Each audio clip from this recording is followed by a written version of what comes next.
have to confess something. I am a preacher's kid, have been for most of my life, and yet I have been a prodigal probably 3 times, and I have no excuse for it, right? Do any of us? If you've been raised in the church, but a prodigal 3 times, and 3 years ago was the most recent time. I was angry at God, and I won't get into the whys because it's a long story. Angry, and I mean angry. And I remember just falling away, so angry. And then I had the most terrifying nightmare of my life. It felt real. I don't even know if it was a nightmare or if it was an actual spiritual attack. But to be on the safe side, I'll say nightmare.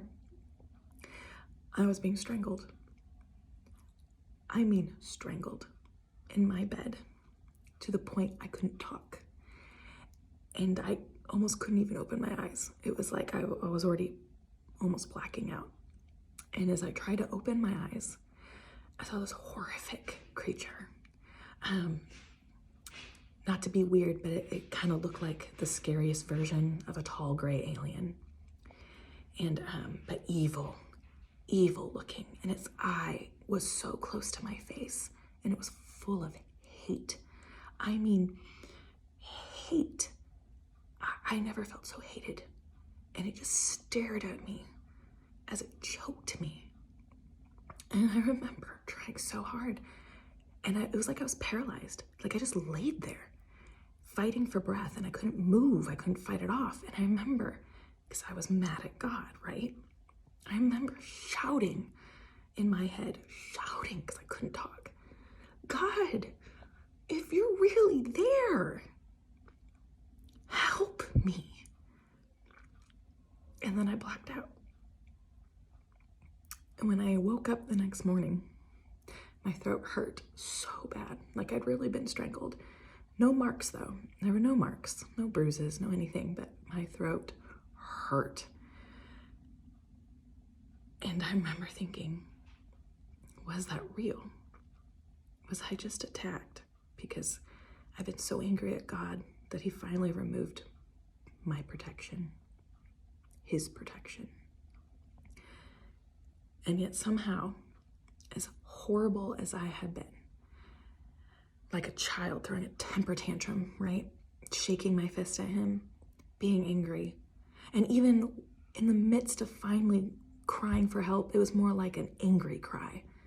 Like, where are you now? He helped me. Me, a child of God who's been a preacher's kid most her life, who's run from him 3 times, who's shouting at him in anger.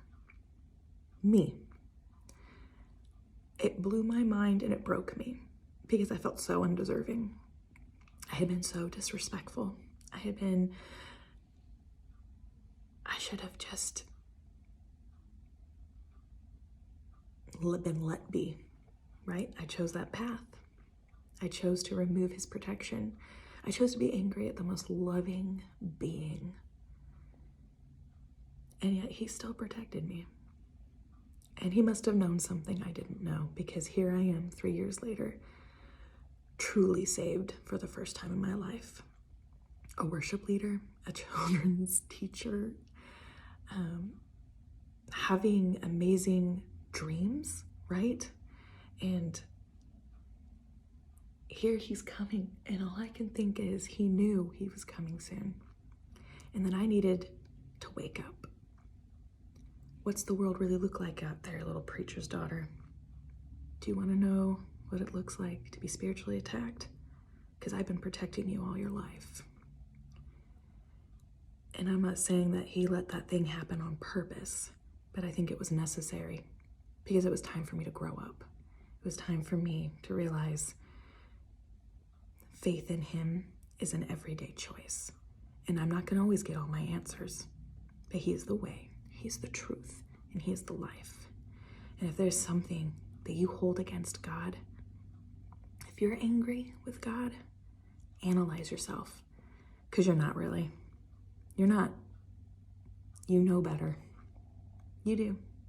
So it's time to get on your knees and make amends with the one who's been patient with you and loving you from afar while you've shaken your fist at him.